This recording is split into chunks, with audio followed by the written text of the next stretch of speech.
Welcome to the podcast that's dedicated to helping business owners prepare their business for exit so they can maximize the valuation and then exit on their own terms.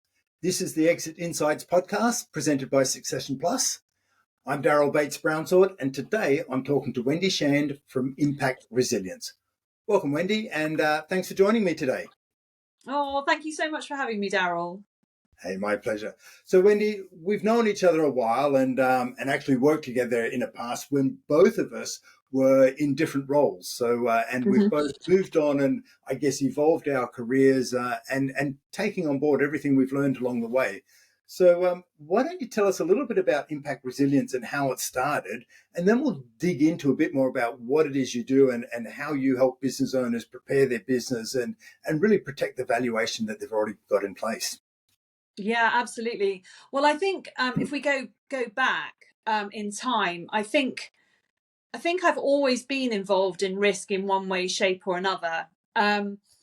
So going back to 2004, 2005, 2006, I started a very specialist travel business that came on the back of my little boy, my 2-year-old, having fallen into an unenclosed swimming pool while we were away on holiday in France.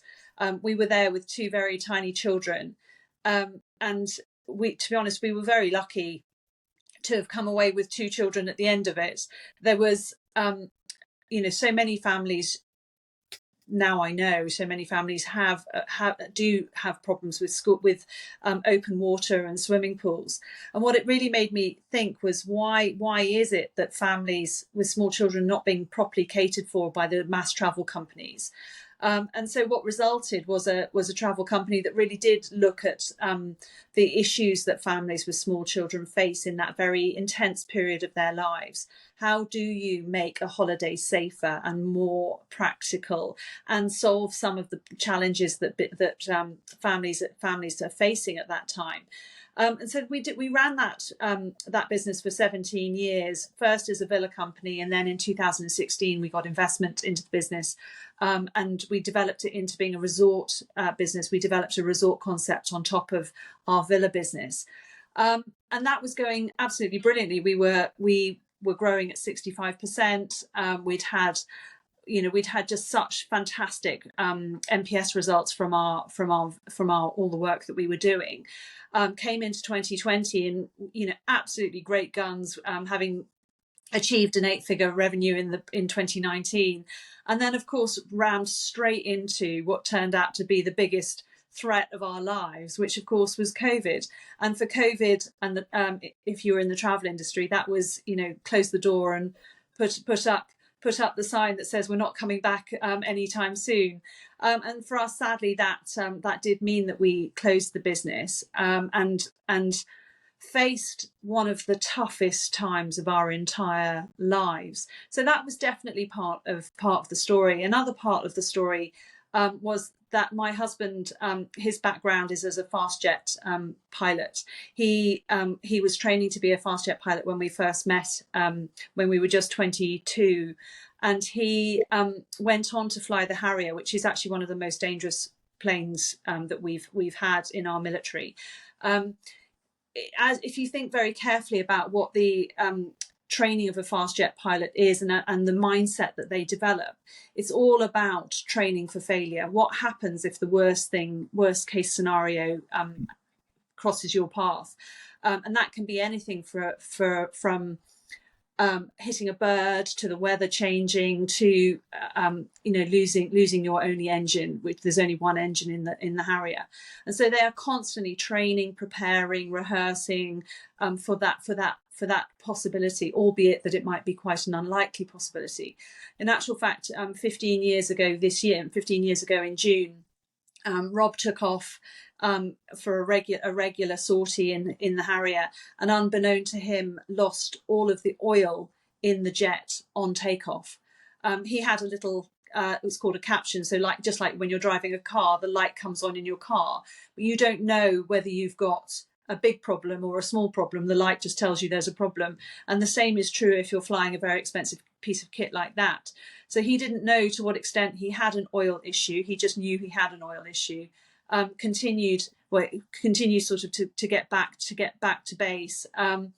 but before he could get back, the plane exploded, and he was just a few moments off, well, sure death, really. Managing to steer the jet away from a school in a tiny little village in the middle of Rutland, and managed to get the plane to land somewhere. Well, not land; it was drop out of the sky, really, at that point, in a field, and he landed in another field, breaking his back on the way. And so, he if it weren't for all the training that he had done in his years and years of being and preparing, he would not have survived that injury. It was that crisis. He was simultaneously pulling the ejection handle at the same time as trying to restart it, which was the depth of the muscle memory that had been built in all of the training. He was doing those two things simultaneously, whilst completely, he wasn't conscious. He doesn't remember doing any of that. He only knows that that's what he was doing because of the recordings. But such was the strength of the muscle memory he had built up over time. And so I suppose after 2020 and in the fallout of COVID, we took a long, hard look at what it is that we really know about. And what we concluded was we really know a lot about risk management. Travel in itself is one of the most disaster struck industries there are. I mean, we're currently looking at wildfires all over Europe and airports being shut down. Well, that was just a regular week for us. At any point, we'd be dealing with wildfires, earthquakes, locust infestations, right through to somebody losing their passports. It's one of those industries which just goes from one crisis to the next. And we've decided that in our risk calculation, our personal risk calculation, that we'll perhaps stay out of the travel industry for now. And so what we've set up now with Impact Resilience is a business that helps businesses to look at the risks that are inherent in their businesses, and rather than just sort of crossing their fingers and hoping for the best, which is the strategy we come across more often than not, we're encouraging businesses to really look at the risks, understand what the key risks are, plan for them, train for them, and prepare for them, so that when that does happen, you are prepared and your team know what to do, and your team has that muscle memory in the same way that Rob had when he ejected. Yeah. So I think what you've done there is pretty well established your credentials for running a risk management business, and helping other business owners to really be aware of the risks are normally the things that we are unplanned and what we don't expect to happen, and identifying what they are and mitigating them is the key. So what we want to dig into is one of the things that we explore at Succession Plus is we go, hey, look, to prepare a business for exit, you need to put everything in place. And what you're effectively doing is de-risking the future revenue, or ensuring, improving the likelihood that the future revenue will continue once the business owners leave. And if the revenue will continue to grow or continue its current pattern, once the owners change hands and without the involvement of the owners, then you've got a pretty valuable business. And so the stages of that are of the process we follow is we need to do is identify the value of the business and what it looks like now. And then you need to protect the value of the business, which is what your expertise is all about, is just going, how do we protect the business from unplanned events, whether they be death, divorce, or COVID, or planes falling out of the sky, or one that we've both experienced recently is computer crashes. Oh yes, a bit of that. and they're nowhere near as scary, but they're just as impactful, especially in today's world where a lot of our business is conducted online. And look, when I started out, it was there was pretty much no internet. When I first started in business, mobile phones were a fairly new thing. Now everything is relying on that phone. So we need to protect the value of the business, and from our perspective, we want to protect it, and protecting the value or what we've already got in place, what we've created and built so far. We need to protect it as business owners, and once we do that, it's like building a solid foundation. You're putting a chock under it so it won't slide back further than where you are. Then, once you've got that foundation built, then you can build and maximize the value in place. So there's all the reasons why Why don't we explore, Wendy, what are some of the things that when you go looking at a business as a consultant, you're looking at a business and you're going, hey, look, you've got some risks. Our job is to help you prepare and plan and protect against those risks coming up. And the whole fact that they are risks is you probably haven't considered them and you don't know what they are. How do you identify risks? Yeah. Well, it's a great question. Let me just go back one step, because I think you said something that really struck a chord with me. You know, we had put 17 years of our lives, blood, sweat, and toil, and there is not a business owner in the world that hasn't put blood, sweat, and tears into their business. That disappeared for us overnight. You know, we had our future staked on that business. We had an 8-figure exit planned. We had an amazing valuation. We had a team of 35. You know, we were just about to sign our second round of investment when COVID came. We were literally at heads of terms to fan out these resorts across Europe, and COVID came and demolished the whole thing overnight. And so I think what worries me most about the mindset of owners quite often is the complacency. In fact, we had a meeting last week with an owner who said, my business doesn't have any risk, which sort of, you know, takes a little bit of patience to work around that, because clearly every business has risk. Every business, if it's got clients, it's got people, it's got tech, there are inherent risks in that. So how do you go about looking at the risk? Well, the key thing to understand is what is it that you do that generates revenue. So if, for example, you are a gingerbread factory and your key output, the thing that you sell that makes the revenue, is gingerbread biscuits, what are the processes that would stop you in your track? So, for example, if your factory burnt down, or some of the key technical service that keeps the machines running breaks, what stops you from producing that key product or service? And then you work backwards. And the key stat to understand is how much revenue do you earn a day? So it might be £100,000 that you make a day. How many days can you go without any production, without making anything of the thing that you make before it wipes you out? And it's quite surprising how a few days that actually is for most businesses. So then you work backwards and you say, okay, well, you start with the risk register, and you create a risk register that outlines all the potential risks that your business faces. And then there's a process of working out the order of those risks, which are the most likely and which are the least likely, and then you make them into a matrix and work out what you're going to do to mitigate those risks. Now, the key thing, and I think we've all learned this post-pandemic, this whole black swan thing, is that there are risks that you can't see, and there are risks that are unlikely but could be devastating. Now, those unlikely but devastating, which is probably where we would have put the pandemic had we had the power of hindsight, those ones, you can't ignore those ones.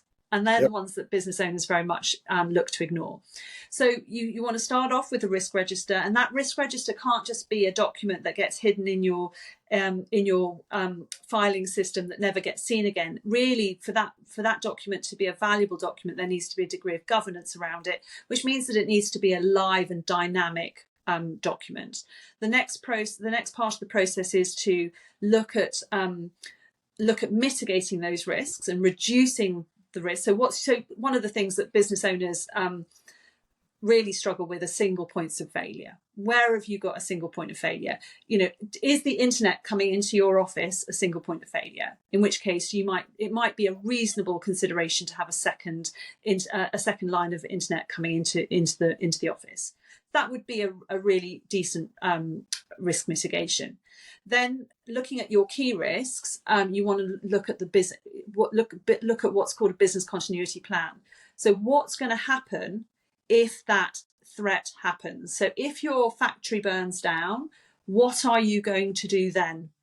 Now, for most businesses, it's, particularly in a post-pandemic world, it's quite straightforward. If we can't operate in the building that we're in, we want to take our computers home and we'll carry on working from home. So that's a reasonable mitigation. But going back to that risk, the risks that seem unlikely but would be quite devastating. Very often people say to us, "Oh, well, that'll never happen." Well, we had a case whereby the entire team of a very, very successful insurance company were all out on a works night out. They all went out to celebrate an event that had happened, and they were all sitting around a table. And the bar that they were in was on the corner of a road, and a car probably misjudged it or whatever, went straight through the plate glass window and landed on their table. Now, wow. They were all really lucky. Nothing, they were all emerged unscathed, but it wouldn't have taken much to have wiped out the entire team of that insurance company. So you begin to look at risk in a slightly different way, and that's where the likes of Rob and the training that they've had is so valuable, because they are used to looking at risk in a different way. So the first, we've got risk register. That's the first part of the system. The second is your planning and what are you going to do if that situation happens. We put in crisis leadership into our programs because our sense is that traditional risk model approaches are actually becoming increasingly outdated in this era of incredible uncertainty. Before COVID, actually life was pretty peaceful. COVID was a dress rehearsal for what we're now seeing as a very, very uncertain era. We've got economic and political turmoil, we've got labour shortages, supply chain failures, we've got war in Ukraine, a potential war in the Far East. I mean, all sorts of things are happening. In fact, we've just got all these wildfires happening all over Europe, which gives us a very clear indication that there's something very unwell with our ecosystem of our world. So we are in an uncertain time now. What we need to therefore be ready for is events that we don't know are going to happen, and therefore that's where crisis leadership training comes in. So that's again borrowing from the military and the techniques that the military use to mean that you can lead in all eventualities. Leading through crisis is different from leading through peace. So what do you need to do when the situation is ambiguous, where it's uncertain, where you don't have all the facts? How do you lead through that level of uncertainty? And that's what Rob's training and our other associates who are also military, ex-military veterans bring to the party. And then lastly, the thing that I love the most is actually scenario rehearsing. So that is acting out what you do if something happens, exactly like you did at school in the school fire drill, where the teachers, unbeknownst to us as kids, the teachers were using that opportunity when the fire alarm goes to work out that they've left little Johnny in the toilets, or that they forgotten the register, or all those things that they could have done better, they'll remember for next time. And we tend to do these sorts of things with things like a cyber attack. So we worked with a very, very big, very well-known travel company. They wanted to rehearse what would happen if a ransomware attack happened. So we staged a scenario. We have our black envelope exercise, and we have a series of black envelopes that get handed round the room at different times that build out a story to enable the team to practice what would happen if a ransomware attack happened. And of course, what that's doing is exactly what happens if you're training to fly a fast jet, is that you're in the simulator and you're simulating what would happen, and you're practicing, so it strengthens the muscle memory. So that's the crux of business continuity. So business continuity, we've got to first sit down and identify all the potential risks. And what is a risk? A risk is anything that threatens your ability to generate revenue and therefore run your business.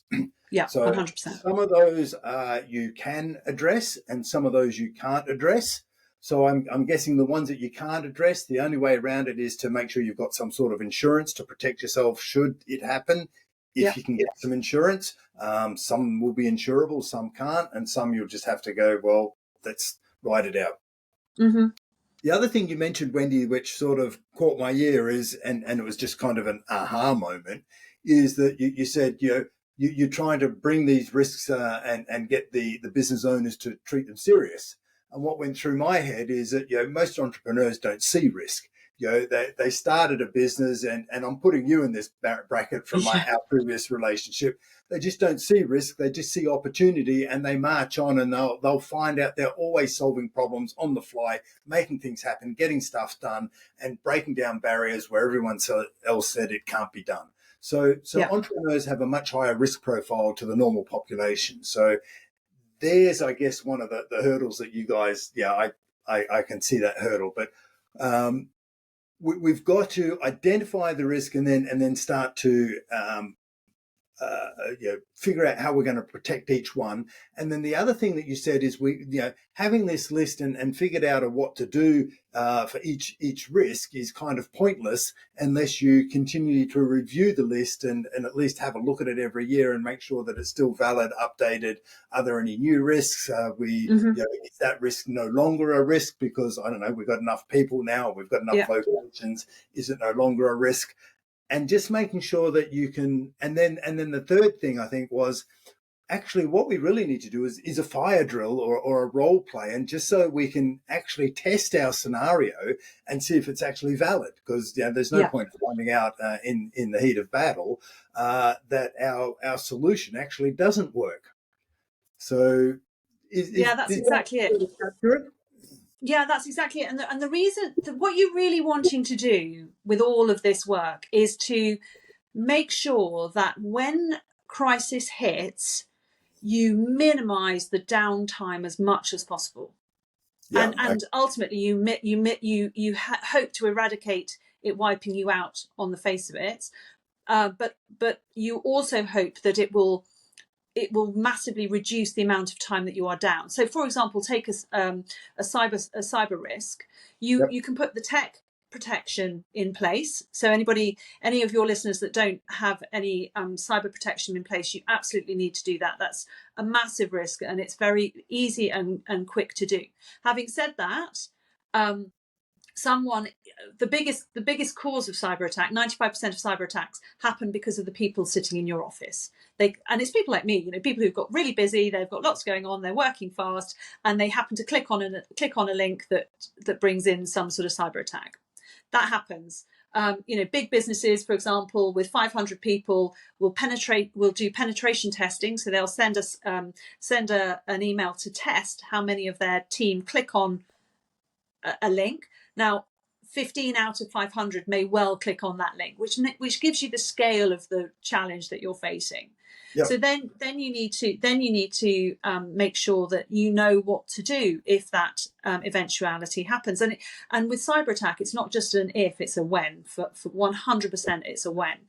And so when the cyber attack happens, what you want to do is be able to get back to normal business as quickly as possible. Now, I know another business, very well-known business, it's on the high street, you'd know it very well. They had a massive cyber attack and were down for weeks and weeks and weeks. And they were completely locked out of all of their IT to the point where they couldn't even call the insurance company to get their cyber protection going, their cyber insurance going, because they can't get into their computers. So, these are well-known large businesses, and these are very, very real risks. So the work in preparing for it, the work in rehearsing for it, is to minimise the downtime. So you could feasibly reduce the downtime from a few weeks to a day or two, which is massive. That's the difference between a business surviving and not surviving. Absolutely, and a real life example of that I've had exposure to is working with businesses in the past. And it wasn't so long ago that we wanted to back up all of our systems because, not everything was cloud based. We used to back up everything on these tapes, and some good businesses would back them up and have a couple of tapes that they'd back up overnight. Yeah. The amount of people who actually tested restoring from those tapes was unbelievably low. They were all doing backups, but they weren't even sure that the backups were working, or if they did need to use the backups, that they'd know how to go about using them. So, to your point, you're doing the work, doing the role play, and then just testing that the plan actually works. Otherwise, what's the value of having the plan? I think, yes, I mean, it needs a degree of rigor, which Yeah, is what, which, and I can see risk management is a tricky thing for businesses to invest in, because it's a bit like insurance. You don't think you need it until it actually happens, and then of course it's too late. exactly. I remember when I was younger, preparing to go interrailing through Europe, and I had one of those massive sort of Lonely Planets books, and the insurance part of the book said, insurance is a bit like contraceptive. You don't know you need it until it's too late. Well, risk management is exactly the same. I think the other really key thing for your listeners is that, if you're preparing for exit, your risk management can't smell of wet paint. You can't do it the week before you exit. It's got to be done in advance. Now, private equity houses that we work with are getting their businesses to start the business continuity journey 3 years before they're due to exit, so that the risk management has, well, first of all, so that they protect their investment. And that's really key for all of us business owners, to protect what it is you've created, what you've invested all your time into. And secondly, and particularly around reputation, reputation's really, really key. We've seen the case study of Kevin Spacey this week. I mean, he's been let off, or he's been let go by the courts and found not guilty for any misdemeanors he is alleged to have had. But his reputation, I would be surprised if that ever recovers. And that's the same. That's the same for our businesses. Reputation is a very, very important part of the value of your business. Now, it's wrapped up in goodwill at the end, but it's a really important component. And if you destroy the reputation because you have a cyber attack, because you don't deal with something well, because a threat comes along and you don't deal with it with thought and care, then that is a great part of the value of your business being wiped out right then and there. Yeah, the reputation is key, isn't it? Because I remember when we did a podcast a while ago with the guys at Partners and what they're looking at is going, look, yeah, we can put insurance policies in place and we can get you some money, but it doesn't cover you for reputation. You've got to and it comes back to your point about, hey, the quicker you get up to speed is pretty critically important, because the longer you're offline is the more reputational damage that you're doing, and that's even harder to recover from. 100%. And I mean, Boeing is a great example of that. They had a couple of plane crashes in just before COVID, sort of 17 and 18, and Boeing dealt with those terribly. Thomas Cook's another example of, having dealt with a crisis really badly, and the reputational damage that resulted from that is really difficult to come back from. Yeah. So, Wendy, doing risk management, it feels like it's a very dry topic. It feels like, I can imagine working with entrepreneurs. I know working with business owners, you go, we need to do risk management. Mm-hmm. They're going to go, yawn. Yeah, look, it's important. It's just not urgent. I imagine that when you go digging into things and you go, right, let's start looking at all the areas where I guess your revenue generation is vulnerable. I imagine that when you start doing that from a risk analysis perspective, you uncover all sorts of things that could happen on a daily basis, or just from a flip side, you uncover things that you can actually add revenue to a business and an unintended business development activity, perhaps. I mean, I think just I would definitely. For you. Yeah, for sure. I mean, I would have been in that camp of saying that risk management was boring, until the point when my biggest asset in my life got wiped out. So I'm no longer in the camp of saying it's boring. I'm back in the camp of saying it's actually really, really critical. And actually it isn't boring. It's really, really interesting. I think there are definitely some adjacent benefits that come from it, in terms of giving in terms of culture and building a risk culture within your business. When you strengthen your culture in the business, your team feels more safe. Business owners, we find that they sleep much better, because the default setting in your brain is going, well, what happens if what happens if this happens? What happens if that happens? Another business owner we met with last week, he's concerned about some data that his team have, some third-party data that's very valuable and would be a security threat if it went missing. He's got that running through his head all the time. So there's lots of adjacent benefits to doing this, and I think when you'd be able to tell me better, but I think at the end when you come to sell, the solidity and the firm foundations you talked about earlier, not only I think make your business a much more credible and therefore more valuable thing, but it will also, on the other side of the deal, reduce the number of warranties that you're needing to sign. And it's those warranties are you don't realize they're coming, and they're a complete pain in the neck. Yeah, I think what you're talking to is we talk about a systems culture in a business and process thinking and giving the business owner confidence, so that when they say, this is the way things are done around here, that they can say that confidently because they know they've got some sort of system, they've got some sort of process where they're measuring, this is the way things are done around here. And it takes away that pressure, that stress of having to constantly remember everything and all the various bits and pieces that are done. When that stress is taken away, what we experience is that business owners and business leaders tend to make better decisions, and they become better leaders just because they're not always so tightly wound. So they lead and they can slot back into how they were running the business when they first started out. They get their energy back and they just become, more engaging, more inspiring to be around, which just goes back to that cultural point that you made about creating a better culture around the business. So maybe one of the things is to look at is, as business owners, if we're seeing that we are constantly stressed and we're feeling that we're wound tight and could snap at any moment, then looking at how we can address the risks in our business and putting a plan in place will give us peace of mind and just give us that comfort. And the outcome is that we'll have a better business. If we're less stressed around the business, we know from the work that we've done that the business owners that are less stressed have businesses with lower staff turnover.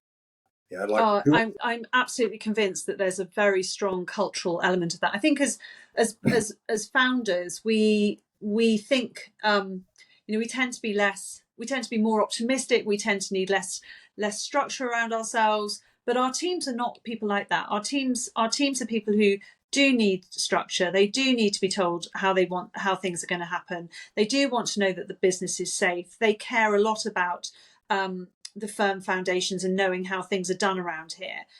When you start to address those cultural elements, you do build a much, much safer, stronger business. And when you come to sit in front of the potential acquirers and you're able to say with a high degree of confidence and talk in a very eloquent way about the risks that your business faces and the mitigations you've done, that makes you a much, much more confident, solid seller, I suppose. And that you will be one of the very few businesses who are going in front of potential acquirers who have got that level of confidence around their business.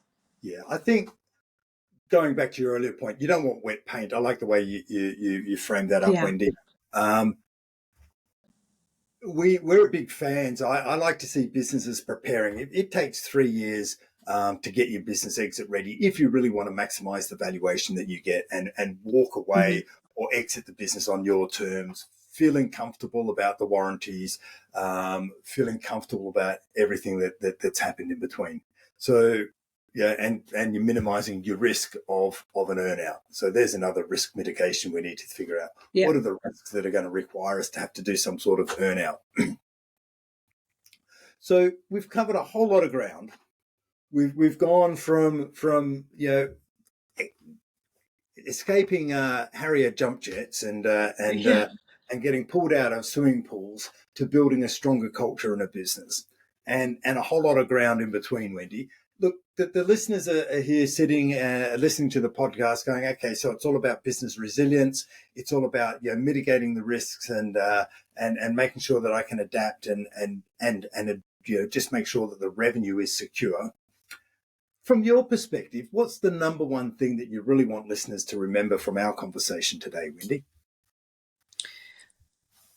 I think if they have learned anything from today, is that it can all be gone overnight, as it was in our case, and it's really important to take some action on looking at the risks in your business and making sure that you do something about them. You deserve to grow a very valuable asset that delivers you a good return on all the years of investment, and don't let something silly wipe it all away because you didn't stop for 10 minutes to look at the risks that could be there and could be highly damaging to the value you've created. Yeah. And if you're an entrepreneur with a really high risk profile and you really don't want to do it, make sure you got someone in your business who can do it and they can back you up. Yeah, 100%. I think I was writing a post today about risk profiles. That's another whole conversation.